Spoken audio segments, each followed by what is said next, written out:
दोस्तों, रुकावटें आती हैं सफलता की राहों में, ये कौन नहीं जानता। फिर भी वह मंजिल पा ही लेता है जो हार नहीं मानता। मैं कमल सिंह स्वागत करता हूं आपका आपके अपने चैनल स्टडी विद पुनाहुर में। दोस्तों, कल हमने पढ़ा था भारत की स्थिति और विस्तार के बारे में। उसमें हमने पढ़ा पृथ्वी की आकृति, अक्षांशीय विस्तार, देशांतरीय विस्तार, कर्क रेखा में पड़ने वाले राज्य। आज हम उसी का पार्ट 2 पढ़ेंगे। उसमें हम पढ़ेंगे देशांतर रेखा कितने राज्यों से गुजरती है, मानक समय रेखा किसको मानते हैं, किस तरफ जाने में समय घटता है, किस तरफ जाने में समय बढ़ता है। चलिए शुरू करते हैं। सबसे पहले मैंने आपको कल बताया था भारत का अक्षांशीय और देशांतरीय विस्तार। भारत की मुख्य भूमि हमने बताया था कि भारत का अक्षांशीय विस्तार मैंने बताया था, लेकिन इसमें दो हैं। कभी कभी विकल्प में आ जाता है मुख्य भूमि का विस्तार, कभी कभी आ जाता है संपूर्ण भूमि का विस्तार। कैसे? मुख्य भूमि का विस्तार है दोस्तों 8 डिग्री 4 मिनट से 8 डिग्री 4 मिनट से 37 डिग्री 6 मिनट, और संपूर्ण भूमि का है 6 डिग्री 4 मिनट से 37 डिग्री 6 मिनट। कैसे? दोस्तों, जो भारत की मुख्य भूमि का अक्षांशीय विस्तार है वो 8 डिग्री 4 मिनट, और संपूर्ण का इसमें अंतर कैसे हुआ? देखिए, मुख्य भूमि यहाँ से ली गई है, मुख्य भूमि यहाँ से ली गई है। मैंने आपको बताया था कि ये मान लीजिए एग्जाम्पल के तौर पर 0 डिग्री, देशांतर सीधी नहीं बन पाई और सीधी कर देते हैं। ये 0 डिग्री अक्षांश है, 0 डिग्री अक्षांश रेखा। मैंने आपको कल पढ़ाया था 0 डिग्री अक्षांश रेखा के ऊपर 90 अक्षांश रेखाएं होती हैं और नीचे 90 अक्षांश। ऊपर वाली को उत्तरी अक्षांश, नीचे वाली को दक्षिणी अक्षांश। अब हमारे भारत का जो मुख्य भूमि का विस्तार है वो 8 डिग्री 4 मिनट से है। मतलब 0 के बाद 1 होगी, 2 होगी, 3 होगी, 4 होगी, 5, 6, 7, 8। 8 डिग्री 4 मिनट से 4 मिनट उत्तरी अक्षांश। ये जरूर आपको कहना नहीं, ये गलत हो जाएगा, क्योंकि भारत हमारा पृथ्वी का जो गोलार्ध है 0 डिग्री के ऊपर है, उत्तर की तरफ है, तो उसको उत्तरी अक्षांश बोलेंगे। यहां से लेकर के 37 डिग्री 6 मिनट तक है। लेकिन ये मुख्य भूमि क्या है? मुख्य भूमि मतलब इस पॉइंट को जहां से भारत मुख्य भूमि स्टार्ट है, इसको कहते हैं कन्याकुमारी के नाम से जानते हैं। कन्याकुमारी, कन्याकुमारी। अब आपको पता होना चाहिए कि कन्याकुमारी भारत के किस राज्य में पड़ेगा। भारत का सबसे दक्षिणी राज्य है तमिलनाडु, तमिलनाडु। अब आपको पता होना चाहिए कि अगर सबसे अंतिम बिंदु कन्याकुमारी है तो सबसे दक्षिणी राज्य में भी पड़ेगा, तमिलनाडु में कन्याकुमारी पड़ेगा। इसका कन्याकुमारी से विस्तार भारत का 8 डिग्री 4 मिनट उत्तरी अक्षांश से शुरू होकर के 37 डिग्री 6 मिनट तक है।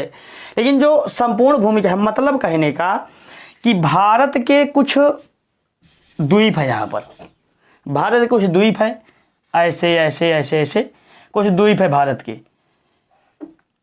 कुछ द्वीप है जिनका विस्तार इस कन्याकुमारी से नीचे भी है। मतलब भारत इसके नीचे भी द्वीपों के रूप में बसा हुआ है।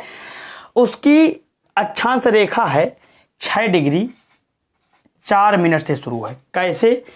क्योंकि ये जो 8 डिग्री 4 मिनट है, इसके नीचे भी भारत की भूमि पाई जाती है, क्योंकि द्वीपों के रूप में है। द्वीपों का मतलब द्वीप की परिभाषा यह होती है कि वह क्षेत्र जो चारों ओर जल से घिरा हुआ हो। जैसे ये द्वीप है, ये छोटे छोटे, ये चारों ओर हिंद महासागर से घिरे। हिंद महासागर है, ये भारत के नीचे हिंद महासागर है, हिंद महासागर से चारों तरफ घिरे हुए हैं, इसलिए इनको द्वीप कहा जाता है। ये अंडमान और निकोबार द्वीप समूह के अंतर्गत ये द्वीप पूरे आते हैं। भारत का एक केंद्र शासित प्रदेश है, आपने पढ़ा होगा, जिसका नाम है अंडमान निकोबार द्वीप समूह। अंडमान निकोबार द्वीप समूह, द्वीप समूह मतलब अंडमान निकोबार में बहुत सारे द्वीप हैं, उन सभी द्वीपों को मिलाकर के द्वीप समूह कह दिया गया, अंडमान निकोबार द्वीप समूह। तो कन्याकुमारी जो मुख्य भूमि है, मुख्य भूमि मतलब पूरा भारत, मुख्य भूमि से यहाँ से इसके बीच में ना कोई जल है ना कुछ, केवल स्थल है। और ये जो अंडमान निकोबार द्वीप समूह के द्वीप हैं, इनका विस्तार 6 डिग्री 4 मिनट से शुरू है। 37 डिग्री 6। अगर प्रश्न में पूछा जाए, परीक्षा में आपके पूछा जाए कि भारत की मुख्य भूमि का अक्षांशीय विस्तार कितना है, तो आपको बताना है कि 8 डिग्री 4 मिनट से 37 डिग्री 6 मिनट तक। अगर पूछा जाए कि भारत की संपूर्ण भूमि का अक्षांशीय विस्तार है, तो ये अंडमान निकोबार द्वीप समूह के सबसे नीचे वाले द्वीप से गिना जाएगा। 6 डिग्री 4 मिनट से 37 डिग्री 6 मिनट। ऊपर यहीं तक है, लेकिन नीचे इसके बाद भी द्वीपों के रूप में भारत पाया जाता है। इसके बाद ये हो गया। इसके बाद हम देखेंगे देशांतर रेखा। मैंने आपको पढ़ाया था, देशांतर रेखा होती है 360। एक होती है 0 डिग्री देशांतर रेखा। 0 डिग्री देशांतर रेखा 0 डिग्री देशांतर रेखा के पूर्व की तरफ 180 देशांतर रेखाएं पाई जाती हैं और 180 पश्चिम की तरफ देशांतर रेखा पाई जाती है। पश्चिम की तरफ वाली को पश्चिमी देशांतर, पूर्व की तरफ जो पाई जाती है उनको पूर्वी देशांतर कहते हैं। तो हमको ये देखना है कि भारत के बीचों बीच से, लगभग बीचों बीच से कौन सी देशांतर रेखा गुजरती है। देखते हैं दोस्तों, अब हम पढ़ेंगे भारत का देशांतरीय विस्तार। कल हमने देशांतरीय विस्तार पढ़ा था। भारत का देशांतरीय विस्तार कहाँ से है? 68 डिग्री 7 मिनट से 97 डिग्री 25 मिनट तक। ये 68 डिग्री 7 मिनट कैसे? मतलब यहाँ कहीं पर 0 डिग्री देशांतर होगी। उस 0 डिग्री देशांतर से हम इधर चलेंगे 1 2 3 4।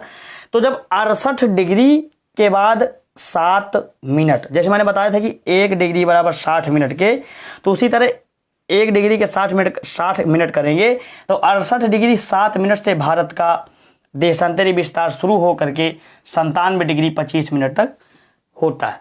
आपने देखा होगा कि जो 0 डिग्री देशांतर है, 0 डिग्री देशांतर है, वहाँ अगर दोपहर के 12 बजे हैं तो भारत में उस समय शाम के 5:30 होगा। कैसे देखते हैं दोस्तों? मैंने कल आपको एक पॉइंट बताया था कि पृथ्वी को एक देशांतर से दूसरे देशांतर तक घूमने में 4 मिनट का समय लगता है। पृथ्वी लगभग 24 घंटे में पूरा अपने अक्ष पर एक परिक्रमा करती है। तो एक देशांतर पृथ्वी को घूमने में 4 मिनट का समय लगता है। ठीक है, हर देशांतर पर समय अलग अलग होता है। तो जब भारत में समय की असमानता को देखते हुए भूगोलवेत्ताओं ने एक देशांतर रेखा को भारत का मानक समय मान लिया। ये 82.5 डिग्री पूर्वी देशांतर भारत का मानक समय इसी देशांतर रेखा के आधार पर माना गया, क्योंकि 68 डिग्री 7 मिनट से शुरू है तो यहाँ भी समय बदलेगा, यहाँ भी बदलेगा, यहाँ भी, हर जगह समय बदलता जाएगा, क्योंकि एक देशांतर से दूसरे देशांतर जाने में 4 मिनट समय में अंतर आ जाएगा। तो रेलगाड़ी, यातायात, हर जगह समय सारणी तो बन नहीं पाएगी। मान लीजिए आप यात्रा कर रहे हैं, यहाँ 1 बजे हैं तो यहाँ 1:04, यहाँ 1:08, इस तरह तो समय में दिक्कत आ जाएगी। इसलिए भूगोलवेत्ताओं ने एक रेखा मान ली जो भारत के लगभग बीचों बीच से होकर गुजरती है। वह कौन सी रेखा है? 82.5 डिग्री पूर्वी देशांतर, मतलब 0 डिग्री के पूर्व में भारत है। तो जो 82.5 डिग्री पूर्वी देशांतर है भारत के लगभग बीचों बीच से होकर गुजरती है। तो भूगोलवेत्ताओं ने यह माना कि जो 82.5 डिग्री पूर्वी देशांतर पर समय होगा वही समय पूरे भारत का माना जाएगा। तो 82.5 डिग्री देखिए, अगर 0 डिग्री में 12 बजे है 0 डिग्री देशांतर में, उसको 0 डिग्री देशांतर को यामोत्तर देशांतर भी कहते हैं, यानी यामोत्तर रेखा। 0 डिग्री देशांतर, यामोत्तर रेखा। ये 82.5 डिग्री में 5.5 कैसे होगा? देखिए, 1 डिग्री बराबर 4 मिनट के, यानी एक देशांतर पार करने में पृथ्वी को 4 मिनट का समय लगता है। तो 82.5 गुणे 4 कर दीजिए आप, 82.5 गुणे 4। आप पहले 82 का निकाल लीजिए, तो 4 दूनी 8, 4 अठे 32। अगर 1 डिग्री पार करने में 4 मिनट का समय लगता है तो आधा और है 82 और आधा 82.5, तो 328 मिनट, 2 मिनट उसका जो आधा और है, तो 330 मिनट हुए। कहने का मतलब यह है कि अगर 0 डिग्री देशांतर पर दोपहर के 12 बजे हैं तो भारत में जो ये माना गया है, मतलब इस रेखा पर जो समय होगा पूरे भारत में मान्य होगा। तो 82.5 डिग्री पूर्वी देशांतर को भारत की मानक समय रेखा माना गया है, 82.5 डिग्री पूर्वी देशांतर को। तो 1 डिग्री बराबर 4 मिनट के, तो 82.5 डिग्री बराबर 330 मिनट के। अब 330 मिनट को आप घंटे में बदल लीजिए। घंटे में बदलने के लिए 60 का भाग देना होगा। 0 से 0 कटा, 6 पंचे 30, 6 पंचे 30। ये देखिए 5.5 यानी कि 5.6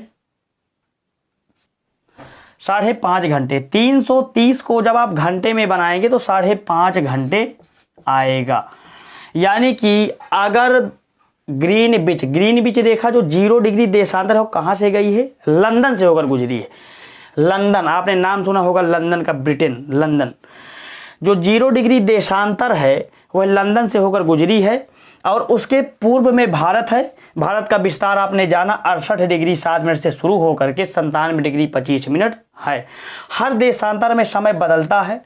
इस समय बदलने की असमानता को दूर करने के लिए भूगोलवेत्ताओं ने एक रेखा चुन ली जो भारत के बिल्कुल बीचों बीच से होकर गुजरती है, 82.5 डिग्री पूर्वी देशांतर। उसको भारत का मानक समय माना। अगर लंदन में यानी ग्रीनविच रेखा या 0 डिग्री देशांतर में दोपहर के 12 बजे हैं तो भारत में शाम के 5:30 बजे होंगे। कारण आपने समझ लिया, क्योंकि 82.5 डिग्री को माना गया है और 1 डिग्री घूमने में पृथ्वी को 4 मिनट का समय लगता है, तो 82.5 डिग्री घूमने में 330 मिनट का समय लगेगा। जब इसको आप घंटे में बदलेंगे तो 5.5 घंटा होगा। आपने ये भी देखा कि 82.5 डिग्री देशांतर रेखा कितने राज्यों से होकर गुजरती है। कितने राज्यों से? ये जो 82.5 डिग्री पूर्वी देशांतर है ये कितने राज्यों से होकर गुजरती है? तो दोस्तों 5 राज्यों से होकर ये गुजरती है। उत्तर प्रदेश, मध्य प्रदेश, छत्तीसगढ़, उड़ीसा, आंध्र प्रदेश। मैंने लिख दिया है, आप लोग लिख लीजिए। 82.5 डिग्री पूर्वी देशांतर में पड़ने वाले भारतीय राज्य उत्तर प्रदेश, मध्य प्रदेश, छत्तीसगढ़, उड़ीसा, आंध्र प्रदेश। ये यहाँ पर उत्तर प्रदेश है, फिर मध्य प्रदेश, फिर छत्तीसगढ़, उड़ीसा, आंध्र प्रदेश। और ये कर्क रेखा है। कल आपने पढ़ा था कर्क रेखा। कर्क रेखा 23.5 डिग्री उत्तरी अक्षांश को कर्क रेखा का नाम दिया जाता है। 23.5 डिग्री उत्तरी अक्षांश को दिया जाता है। दोस्तों कर्क रेखा में भारत के 8 राज्य पड़ते हैं। जैसे आपने पढ़ा कि ये जो भारत की मानक समय रेखा 82.5 डिग्री पूर्वी देशांतर है ये 5 राज्यों से गुजरती है, उत्तर प्रदेश, मध्य प्रदेश, छत्तीसगढ़, उड़ीसा, आंध्र प्रदेश। इसी तरह कर्क रेखा 8 राज्यों से होकर गुजरती है। पश्चिम से पूर्व, ये पश्चिम है, ये पूर्व। आप पश्चिम से पूर्व दिशा की तरफ पढ़ेंगे राजस्थान, गुजरात, मध्य प्रदेश, छत्तीसगढ़, झारखंड, पश्चिम बंगाल, त्रिपुरा, मिजोरम। यहाँ गुजरात है, फिर राजस्थान यहाँ पर पड़ता है, मध्य प्रदेश, छत्तीसगढ़, झारखंड, पश्चिम बंगाल, ये त्रिपुरा, मिजोरम। 8 राज्य कर्क रेखा में पड़ते हैं और 82.5 डिग्री यानी कि जो भारत की मानक समय रेखा वो 5 राज्यों से होकर गुजरती है। आप एक पॉइंट जरूर याद रखिए, पेपर में अक्सर पूछा जाता है कि भारत की मानक समय रेखा कर्क रेखा को या कर्क रेखा को भारत की मानक समय रेखा कहां पर यानी किस राज्य में काटती है। देखिए ये कर्क रेखा है, ये भारत की मानक समय रेखा काटती हैं, आपस में काटेंगे जरूर। तो कहां काटती हैं ये दोस्तों? छत्तीसगढ़ राज्य में काटती हैं। कहां? छत्तीसगढ़ में। पेपर में अक्सर पूछा जाता है कि कर्क रेखा को भारत की मानक समय रेखा या भारत की मानक समय रेखा को कर्क रेखा किस राज्य में काटती है? तो उत्तर होगा आपका छत्तीसगढ़। यहां पर छत्तीसगढ़ है। देखिए कर्क रेखा को भारतीय मानक समय रेखा काट रही है। अब हम पढ़ेंगे दोस्तों एक बात और बहुत जरूरी जानने योग्य है। जैसे जो ये 82.5 डिग्री पूर्वी देशांतर है भारत की मानक समय रेखा, तो जो 0 डिग्री है, मान लीजिए एग्जाम्पल के तौर पर हम यहाँ पर 0 डिग्री देशांतर होगी, 0 डिग्री देशांतर यहाँ पर होगी। मान लेते हैं कि ये 0 डिग्री देशांतर है। 0 डिग्री देशांतर कहाँ से होकर गुजरी है? ग्रीनविच, लंदन से होकर 0 डिग्री देशांतर गुजरी है। तो 0 डिग्री देशांतर के पूर्व है ये पश्चिम, आप ध्यान दीजिए कि जब आप 0 डिग्री देशांतर से पूर्व की तरफ चलेंगे तो समय बढ़ेगा, अगर आप 0 डिग्री देशांतर के पश्चिम की तरफ जा रहे हैं तो समय घटेगा। उदाहरण के तौर पर जैसे आपने 0 डिग्री देशांतर से 15 डिग्री पूर्व की ओर गए, मान लीजिए 0 डिग्री है, 15 डिग्री पूर्व की ओर आप गए, तो 15 डिग्री मैंने आपको बताया कि 1 डिग्री जाने में 4 मिनट का समय लगता है, 4 मिनट समय बदल जाता है। तो अगर 0 डिग्री देशांतर में दोपहर के 1 बजे है, दोपहर के 1 बजे है, तो 15 डिग्री देशांतर पर समय कितना होगा आप निकाल सकते हैं बहुत ही आसानी से। जैसे आपने भारत का निकाला था, भारत की मानक समय रेखा 82.5 डिग्री को 4 से गुणा कर दिया था, आपको पता चल गया था कि अगर 0 डिग्री देशांतर में दोपहर के 12 बजे हैं तो भारत में शाम के 5:30 बजे होंगे। इसी तरह आप निकाल लीजिए, अगर 1 बजे हैं, दोपहर के 1 बजे है 0 डिग्री देशांतर पर, तो 15 डिग्री पूर्वी देशांतर, पूर्व की तरफ 15 डिग्री देशांतर चलने पर समय में क्या अंतर आएगा, कितना अंतर आएगा और कितने बजे होंगे। देखिए 1 डिग्री बराबर 4 मिनट के मैंने आपको बताया, तो 15 डिग्री, 15 देशांतर कैसे 15 देशांतर जाने में आपको 15 × 4 यानी 60 मिनट, 60 मिनट का अंतर आएगा। अंतर घटेगा कि बढ़ेगा? मैंने बताया कि 0 डिग्री से पूर्व की तरफ चलने पर समय बढ़ेगा और पश्चिम की तरफ जाने पर समय घटेगा। तो 0 डिग्री में 1 बजे हैं तो 15 डिग्री में 60 मिनट ज़्यादा होगा, 60 मिनट बराबर 1 घंटा के। तो अगर 0 डिग्री देशांतर पर दोपहर के 1 बजे हैं तो 15 डिग्री पूर्वी देशांतर पर दोपहर के 2 बजे होंगे। 15 डिग्री जब आप जाएंगे तो यहाँ 2 बजे होंगे। लेकिन अगर यही 15 डिग्री देशांतर आप 0 डिग्री से पश्चिम चले, 15 डिग्री देशांतर आप पश्चिम की तरफ चले तो समय में क्या अंतर होगा? मैंने बताया कि पश्चिम की तरफ जाने में समय घटता है, पूर्व की तरफ जाने में समय बढ़ता है। अब देखिए 15 × 4 वही होगा, 1 मिनट बराबर 1 देशांतर बराबर 4 मिनट के, तो 15 × 4 बराबर 60 मिनट के। अब देखिए इधर 60 मिनट घट जाएगा, इधर 60 मिनट बढ़ा था, इसीलिए भारत का समय 5 - 5.5 घंटा आगे है, क्योंकि पूर्व की तरफ जाने में समय बढ़ता है। देखिए पूर्व की तरफ 15 डिग्री जब हम चले थे तो दोपहर के यहाँ 1 बजे थे 0 डिग्री में, तो यहाँ 15 डिग्री पूर्वी देशांतर पर दोपहर के 2 बजे थे। लेकिन जब हम पश्चिम की तरफ चलेंगे तो हमारा 1 घंटा समय घट जाएगा। अगर 0 डिग्री देशांतर में दोपहर के 1 बजे है तो पश्चिम की तरफ 15 डिग्री देशांतर चलने पर दोपहर के 12 बजे होंगे, दोपहर के 12 बजे होंगे। आप ये ध्यान में रखिए कि अगर 0 डिग्री देशांतर के पश्चिम में जाएंगे तो समय घटेगा, अगर पूर्व में जाएंगे तो समय बढ़ेगा। दोस्तों एक पॉइंट और है, ये जो भारत के उत्तरतम बिंदु दक्षिणतम हो गया, ये पूर्वी हो गया, ये पश्चिमी, ये कहाँ से शुरू है, इनके नाम क्या दिए गए हैं? तो भारत का सबसे उत्तरतम बिंदु, यानी कि भारत का सबसे उत्तरतम बिंदु, उसका नाम क्या है? उसका नाम है दोस्तों इंदिरा कौल। इंदिरा कौल आप लिख लीजिए, बहुत बार परीक्षाओं में पूछा गया है। भारत का सबसे उत्तरतम बिंदु ये इंदिरा कौल, ये किस राज्य में पड़ेगा? पहले दोस्तों पड़ता था जम्मू और कश्मीर राज्य में, लेकिन जब जम्मू और कश्मीर को 2 केंद्र शासित प्रदेशों में बांट दिया गया, लद्दाख और जम्मू कश्मीर, तो ये पड़ता है लद्दाख में, लद्दाख केंद्र शासित प्रदेश में इंदिरा कौल पड़ता है। ये भारत का सबसे उत्तरतम बिंदु यानी सबसे ऊपरी बिंदु है। ये भारत का सबसे दक्षिणतम बिंदु होगा।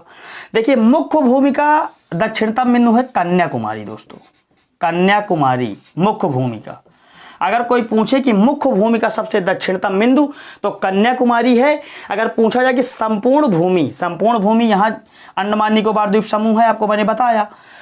तो अगर यहां पूछा जाए तो सबसे लास्ट बिंदु यानी भारत का जहां से बिल्कुल अंतिम छोर है, अंडमान निकोबार द्वीप समूह का सबसे लास्ट द्वीप है, इसको कहते हैं इंदिरा पॉइंट। इंदिरा पॉइंट के नाम से जाना जाता है, इंदिरा पॉइंट। सबसे उत्तरतम बिंदु इंदिरा कौल लद्दाख में पड़ता है। ये सबसे मुख्य भूमि का सबसे दक्षिणतम बिंदु कन्याकुमारी तमिलनाडु में। और जो संपूर्ण भूमि जहां से भारत का बिल्कुल अंतिम छोर है, अंडमान निकोबार द्वीप समूह का अंतिम द्वीप, इसका अंतिम पॉइंट है सबसे दक्षिणतम बिंदु इंदिरा पॉइंट। इंदिरा पॉइंट कहां पड़ेगा दोस्तों, आपको पता होना चाहिए, अंडमान निकोबार द्वीप समूह में, क्योंकि अंडमान निकोबार द्वीप समूह ही सबसे नीचे तक है। यहीं से भारत का अक्षांश विस्तार अगर कहा जाए कि भारत के संपूर्ण भूमि का, तो यहीं से लास्ट वाले द्वीप से मापा जाएगा। अगर मुख्य भूमि का देखा जाए तो यहां से यहां तक। अब ये कन्याकुमारी तमिलनाडु में है, इंदिरा पॉइंट अंडमान निकोबार द्वीप समूह में है, ये सबसे उत्तरतम बिंदु इंदिरा कॉल लद्दाख, और सबसे पश्चिमी बिंदु भी एक होगा, सबसे पूर्वी बिंदु भी एक होगा। भारत का सबसे पश्चिमी बिंदु दोस्तों, पश्चिमी बिंदु देखिए, हमने उत्तरतम पढ़ लिया यानी सबसे उत्तरी बिंदु पढ़ लिया, सबसे दक्षिणी बिंदु पढ़ लिया। अब हम पढ़ेंगे पश्चिमी बिंदु। पश्चिमी बिंदु है सरक्रीक, उसका नाम है सरक्रीक, जहां से भारत का क्षेत्रफल शुरू होता है। सरक्रीक, इसको हटा देते हैं। सरक्रीक सबसे पश्चिमी बिंदु है, सरक्रीक। सरक्रीक ये किस राज्य में पड़ेगा आपको पता होना चाहिए। भारत का सबसे पश्चिमी राज्य है गुजरात, गुजरात में पड़ेगा, गुजरात। जैसे उत्तरतम बिंदु सबसे जो उत्तरी राज्य होगा उसी में तो पड़ेगा। ये पश्चिमी सरक्रीक, सरक्रीक से शुरू है भारत का क्षेत्रफल, ये गुजरात में पड़ेगा। जाहिर सी बात है क्योंकि भारत का पश्चिमी राज्य, सबसे पश्चिमी राज्य गुजरात है, सरक्रीक गुजरात में। और एक पूर्वी बिंदु भी होगा, पूर्वी बिंदु का नाम है किबिथु। किबिथु ये किस राज्य में पड़ेगा, भारत का सबसे पूर्वी राज्य है अरुणाचल प्रदेश, अरुणाचल प्रदेश, अरुणाचल प्रदेश। भारत का सबसे पूर्वी बिंदु, सबसे पूर्वी बिंदु है किबिथु, किस राज्य में है, अरुणाचल प्रदेश। सबसे पश्चिमी बिंदु सरक्रीक किस राज्य में है, गुजरात। सबसे उत्तरी या उत्तरतम बिंदु इंदिरा कॉल कहाँ है, लद्दाख, केंद्र शासित प्रदेश में। और जो मुख्य भूमि का लास्ट बिंदु है कन्याकुमारी तमिलनाडु, और जो बिल्कुल संपूर्ण भूमि का सबसे अंतिम छोर इंदिरा पॉइंट अंडमान निकोबार द्वीप समूह में पाया जाता है। दोस्तों हमने भारत की स्थिति एवं विस्तार पार्ट 2 पढ़ लिया। अब हम कल भी जीएस पढ़ेंगे। मिलते हैं अगले वीडियो में, तब तक के लिए जय हिंद। अगर वीडियो अच्छा लगा हो तो वीडियो को लाइक करें, चैनल को सब्सक्राइब करें, अपने मित्रों को शेयर करें। जय हिंद।